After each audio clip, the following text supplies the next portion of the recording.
Fala galera, você meu querido estudante de História, vamos para mais uma aula de revisão. História da América, colonização, História do Brasil, colonial, a presença holandesa no Brasil. Nós iniciamos com os chamados povos pré-colombianos. Você certamente já leu, lembra das nossas aulas sobre esse tema, os incas, maias e também os astecas. Não que existissem somente esses povos na América por ocasião da chegada dos europeus aqui, não é isso.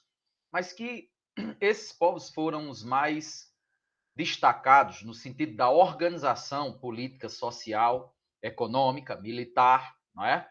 Os demais povos que viviam na América, inclusive no Brasil, eles estavam, vamos dizer assim, um estágio anterior, um degrau abaixo nesse grau de desenvolvimento do ponto de vista econômico, social, da organização política, administrativa e militar. O destaque, de fato, ia para maias, incas e astecas. Lembrando que os maias se localizavam na América Central, em países hoje como Honduras, Guatemala, Belize. Os incas se localizavam aqui na América do Sul, em países que hoje são Peru, aliás, era o centro do Império Inca, ficava no que hoje é o Peru, mas também englobava porções do que hoje é a Bolívia, do que hoje é o Chile, um pedacinho da Argentina e assim por diante. E temos, por último, os astecas, que viviam na península de Yucatán, lá no sul do México, já próximo lá da América do Norte, muito distante daqui do Brasil. Esses três povos, repito, tinham um grau de sofisticação do ponto de vista da organização política, social, econômica e militar superior aos demais povos que existiam aqui na América. Inclusive, quando os europeus chegavam ou chegaram aqui, a partir de 1492, muitos deles ficaram simplesmente boquiabertos, né? Abismados com as cidades dos astecas, como, por exemplo, a capital Tenochtitlan, diziam os sacerdotes, né, os jesuítas católicos espanhóis, que tinha algo em torno de 500 mil de habitantes, ruas pavimentadas, pirâmides escalonadas, água potável, não é? Canais navegáveis que passavam por dentro da cidade, um espetáculo. Para vocês terem uma ideia, Madrid, que era a principal cidade espanhola, ainda é a capital da Espanha até hoje, na época devia ter algo em torno de 30 mil habitantes. Tenochtitlan, os cálculos dos jesuítas na época, era de algo em torno de 500 mil pessoas. Isso é muita coisa, uma diferença muito grande. É, lembrando dos adelantados, o que eram os adelantados? Os conquistadores espanhóis que vinham para cá com o intuito de obter ouro, de dominar esses povos, obter mão de obra barata, se possível escravizada, né? E como destaque, nós vamos aqui mencionar alguns desses espanhóis de vulto, como o próprio Cristóvão Colombo, o Francisco de Bobadilha, o Hernán Cortés. Cortés é o espanhol que vai conseguir dominar o Império Azteca. E temos também o Francisco Pizarro, que veio aqui para a América do Sul e conquistou o Império Inca na época do imperador Atahualpa. Lembrando que o imperador dos astecas, na época da conquista, era um rei chamado Montezuma II. Outra informação de destaque é com relação à alimentação, né, desses povos, os cultivos, principalmente baseado no milho, né, em irrigação. E no caso aqui dos Incas da América do Sul, como eles viviam em altiplanos e viviam também em regiões da Cordilheira dos Andes, eles faziam terraços de cultivos, aproveitando o declive das áreas montanhosas para ali de alguma certa forma também praticar agricultura em áreas que talvez não fossem tão propícias sem essas técnicas de terraços de plantios que os incas tinham. Cultivavam batatas, como já falei, milho, não é? E domesticaram, no caso dos incas, animais andinos, típicos da região, como a lhama, a alpaca e a vicunha. É muito importante também o aspecto religioso, não é? Eram povos politeístas, que, aliás, a questão da religião impactou na própria derrota deles, né, do ponto de vista militar. No caso dos astecas, imaginou-se que os espanhóis, por serem tão diferentes, tão estranhos, tão distintos do ponto de vista físico, não é? Imaginou-se que estavam diante de deuses. Havia profecias que uma deidade chamada Quetzalcoatl viria para resgatar o trono e reinar sobre o povo, estabelecer um tempo de bonança. Houve quem confundisse Cortés com uma deidade, com o Quetzalcoatl, o que, de certa forma, acabou facilitando o trabalho de conquista dos espanhóis. Né? Quer dizer, ao invés de serem recebidos com guerra, porque os espanhóis eram invasores e vinham para tomar as terras, para escravizar os povos, para roubar o ouro, né, a riqueza, ao invés de receber com guerra, foram recebidos em algumas ocasiões, como nesse caso em específico, com reverência, né, de certa forma, facilitando ali o trabalho da conquista. Por último, para fechar o tema, porque é apenas uma revisão, tudo isso é um recorte e você precisa fazer a leitura para poder se aprofundar no assunto. É importante dizer que o que mais matou os índios como um todo não foi nem um canhão, não foi nem as armas de fogo em si, que eram extremamente vantajosas para os espanhóis, né? Mas sim as doenças. Né? Os europeus trouxeram tifo, trouxeram rubéola, trouxeram sarampo, dentre outras patologias completamente desconhecidas aqui na América, e não centenas, não milhares, mas milhões de indígenas morriam, aldeias de tribos inteiras eram simplesmente exterminadas com epidemias, né, dessas doenças para as quais os nativos não tinham nem conhecimento, tampouco remédios para tratar e muito menos anticorpos nos seus organismos que pudesse ter algum tipo de defesa natural contra essas doenças. Aí, passando para a parte da colonização em si, né, a gente destaca dois modelos, basicamente. O modelo de colonização que a gente chama de exploração e o modelo de colonização que a gente chama de povoamento. Quem atuou com um modelo de colonização que a gente chama de colonização de exploração? Basicamente, Portugal, Espanha, França e Inglaterra. E quem utilizou o modelo de colonização que a gente chama de colonização de povoamento? A Inglaterra. Aí você diz, mas a Inglaterra não já estava com um modelo de colonização de exploração e fez também um de povoamento? Sim, em áreas onde hoje é os Estados Unidos. A porção norte da parte leste do que hoje é os Estados Unidos, banhado pelo Atlântico, a porção norte recebeu um modelo de colonização de povoamento e a porção mais ao sul recebeu o modelo de colonização de exploração. Qual é a diferença de colonização de exploração para a colonização de povoamento? O próprio nome já diz, colonização de exploração. O intuito é explorar, era retirar as riquezas que aqui estavam. Riquezas minerais, riquezas naturais, madeira, peles de animais, minérios como um todo e, obviamente, o grande objetivo dos europeus, metais preciosos, ouro e prata, certo? Nada ficava aqui, tudo era remetido para a metrópole. A metrópole é lá na Europa. No caso do Brasil, Portugal, né? No caso do México, Espanha e assim por diante. E no caso do modelo de colonização do povoamento é um pouco diferente. Porque as pessoas que foram para lá, para a porção mais ao norte, do que hoje é os Estados Unidos, um pedaço do Canadá, elas não tinham o intuito de meramente explorar as riquezas e enviar tudo para a Europa. Elas vinham para ficar, elas não queriam voltar para a Europa, porque lá eram perseguidos do ponto de vista religioso, era o caso dos puritanos, ingleses, Quakers, né? Adeptos do cristianismo, mas não eram católicos, eram chamados protestantes, que sofriam guerras de religião lá na Europa, lá na Inglaterra, e vinham para a América com o intuito de construir uma vida nova e diferente, né? E não queriam retornar para a metrópole. Então, tudo que eles obtinham de riqueza ficava lá.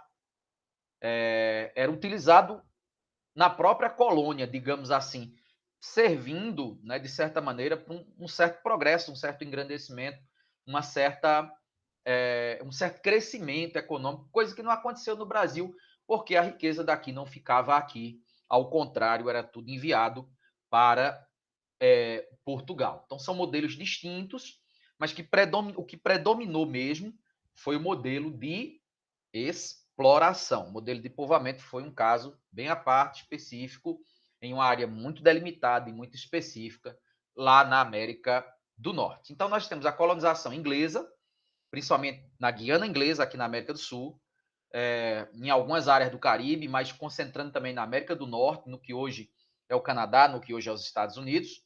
Temos a colonização francesa, que também teve sua parcela, e ainda tem, né? A Guiana Francesa ainda é uma colônia francesa até os dias de hoje, pasma, em pleno século XXI, né? Aqui na América do Sul, no Caribe, no Haiti, por exemplo, né? Que fica lá na América Central, e também porções do que hoje é o Canadá, Quebec, no centro do Canadá, é uma área de colonização francesa. E temos um modelo holandês também de exploração. A Holanda ainda tem possessões na América, em Curaçao fica um conjunto de ilhas lá no Caribe, também na América Central, e invadiu o Brasil, né, o Nordeste açucareiro, como vocês bem sabem, passaram aqui cerca de 3 décadas, e também o Suriname, aqui na América do Sul, um país independente hoje, mas foi colonizado pelos holandeses, e claro, a Espanha, do México para baixo, a América Central toda, um pedaço gigantesco aqui da América do Sul, e Portugal, no caso em específico na América, única e exclusivamente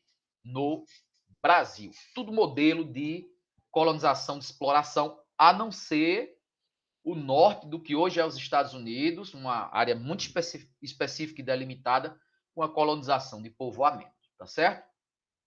Bom, importante estudar isso, e no que diz respeito à colonização do Brasil, aí você focar no pacto colonial, estudar os primeiros produtos que foram explorados por Portugal, nesse caso em específico, começando pelo pau-brasil, passando depois pela cana-de-açúcar, né? A gente só chegou até aí, e da dominação holandesa focar no período nassoviano. Que período é esse? É o período que vai de 1637 a 1644, esse período de 7 anos, em que o Nordeste açucareiro, que tinha sede, a administração tinha sede em Pernambuco, em Recife, foi administrado, foi governado pelo conde João Maurício Nassau. Período de muita prosperidade, efervescência artística, no plano científico também, avanços impactantes. Você deu uma estudadinha aí, porque que ainda hoje o governo de Nassau é, de certa forma,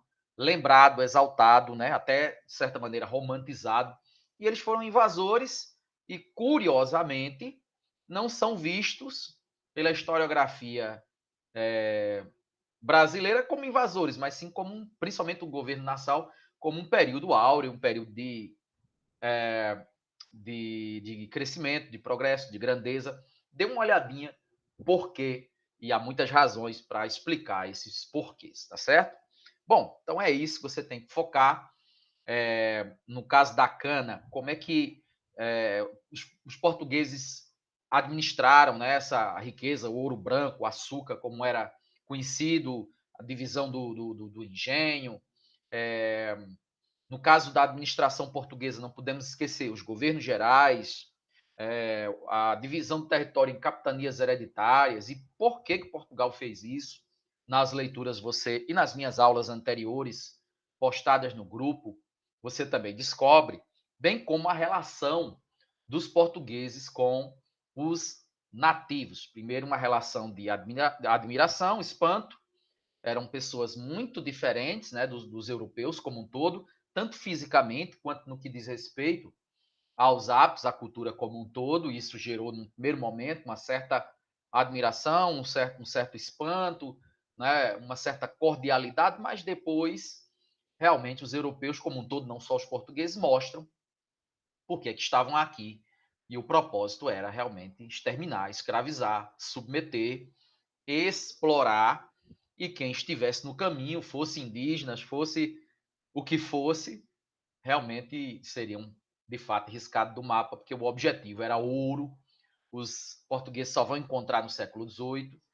Já os espanhóis tiveram mais sorte, conseguiram encontrar prata de imediato, no que hoje é a Argentina. O nome Argentina vem daí, argentum, não é, do grego, prata, e as minas de Potosí, na Bolívia, além de ouro em abundância lá no México. No caso dos ingleses, na América do Norte, só vão também descobrir ouro também no século XVIII, no que hoje é a Califórnia. Bom, então estava tudo baseado nisso. O pacto colonial era delimitado dessa forma, quer dizer, a metrópole lá na Europa ficava encarregada de mandar para suas colônias aqui na América manufaturados, tecidos, né, e outros produtos mais.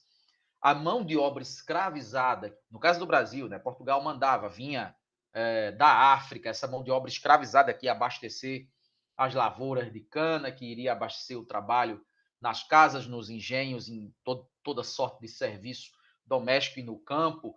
Dizia um historiador da época, um jesuíta chamado Antonio, que o escravo era as mãos e os pés do senhor de engenho.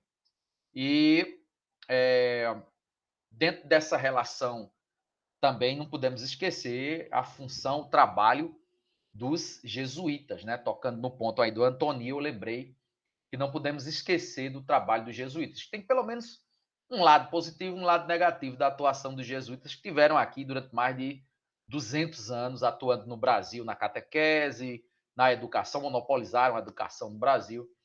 O ponto positivo seria que os jesuítas, eles, de certa forma, protegiam o nativo contra a escravidão. Eles diziam que o nativo era um súdito português. E como súdito da Vossa Majestade portuguesa, ele não podia ser submetido à escravidão. Então, muitas aldeias que eram cristianizadas, que eram convertidas ao cristianismo, de certa forma ficavam protegidas da escravidão ou contra a escravidão. Por outro lado, você vai ter um morticínio de culturas, né? Quer dizer, esse processo de catequese, ele foi o responsável pela destruição, pela eliminação de culturas inteiras, línguas, religião, danças, costumes, vestimentas, tudo isso foi riscado do mapa, né? Tudo isso que era original dos povos nativos foi completamente demonizado e imposto a esses povos nativos a cultura do dominador. E a cultura do dominador era o idioma português, era a religião cristã, eram as vestimentas europeias e assim por diante. Então, de um lado, você tem a proteção contra a escravidão, que de fato é algo a ser destacado, e do outro, a contribuição também para o extermínio total das culturas nativas como um todo. Bom, então estamos no final dessa revisão, focando povos pré-colombianos, colonização portuguesa na América e suas nuances, colonização inglesa, que é muito específica, principalmente na porção norte do que hoje é os Estados Unidos, a colonização do povoamento, a vinda dos puritanos para lá, isso já no comecinho do século XVII, a colonização espanhola, porque se no Brasil tinham as capitanias hereditárias, na América Espanhola tinha vice-reinos e capitanias, só não eram hereditárias. Então você vê no mapinha desse período, né, do século XVII, século XVIII, onde ficavam os vice-reinos, onde ficavam as capitanias. Por exemplo, Cuba era uma capitania, né? Venezuela, que hoje é a Venezuela, se não me engano, era uma capitania. Já o Peru era o vice-reino, e vice-reino do Peru. O que hoje é a Colômbia era um outro vice-reino. Lá no México era um outro vice-reino, né? E no Brasil nós não tínhamos essa equiparação, né? Um cargo equivalente a vice-rei, mas tinha o governador geral. A primeira capital, vocês sabem, né? O governo geral ficava exatamente em Salvador. Só vai mudar para o Rio de Janeiro no século XVIII, só vai mudar para Brasília já no século XX.